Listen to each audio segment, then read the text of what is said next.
Hi, you guys. So I'm here with Richard and Katie from the Utah Nordic Alliance of Utah, and you guys are teaching me how to cross-country ski. So give us some bass.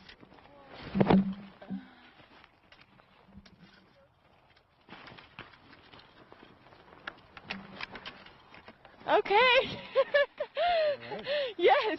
Now I'm going to toss it back to you guys. I just slipped and fell, so we'll have more, but tell people the basics of coming up here and paying $7. Wow, Very hard cool. work out It there. is hard work, yes. And, you can you can fall, but as long as you keep getting back up. Yeah. Right? Cross-country skiing is hard work. Yeah. It's really a cool environment, guys. So we're going to send it back to you in the Toasty Warm studio. Plow drivers like it. They've been able to come in and really clear the streets really nicely. In fact, they've cleared it so much that people have put on their scarves and their hats and their big coats, and we've seen a couple of people walking down the street now that they've been plowed. We've seen a couple of people jogging down the street, and they are on the street because the sidewalks are still pretty thick. Now, we spoke to some people earlier today about no one's going the exact speed limit. I would say around 40 miles an hour. Some people are going even slower than that.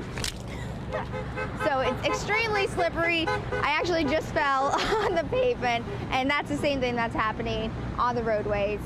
I did buy some ice cream bars, and I said to Bridget, the videographer I'm working with, we have to eat these really fast because they're not going to stay frozen. And she didn't believe me. She said, no, it's cold. I said, it has to be 0 or ice cream won't stay cold. And lo and behold, it's so warm, it doesn't even stay on the stick. Now, the store will remain open throughout the repairs. Police tell us they are still looking for those 8 suspects. Reporting live in Southwest Atlanta, Angelique Proctor, Fox 5 News. Angelique, thanks. Next at noon. 2 St. Thomas students struck by a hit-and-run driver before the holidays. They still got a long way to go in their recovery, but they're not going it alone.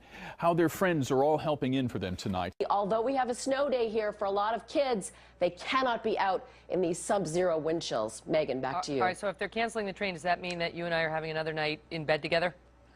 That's a long story. Oh, my goodness. I have no words, Yeah. except that we're going to be on YouTube in a few minutes.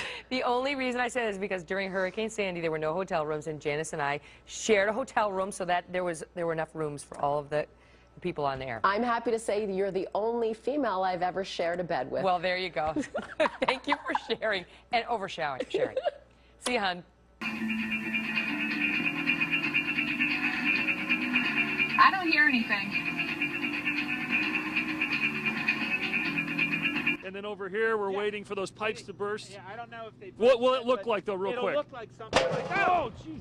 That's why you wear the safety glasses. When the weather gets cold, you and I put on jackets and we bump up the heat in our homes to be comfortable, to brace ourselves against the frigid temperatures. But what about UNA's Leo and Una, who... He says what you're doing is you're doing down the departmental spending because you need to find deeper cuts in spending in government departments. So in real terms, that means spending on things like schools, on hospitals. I might give up on that.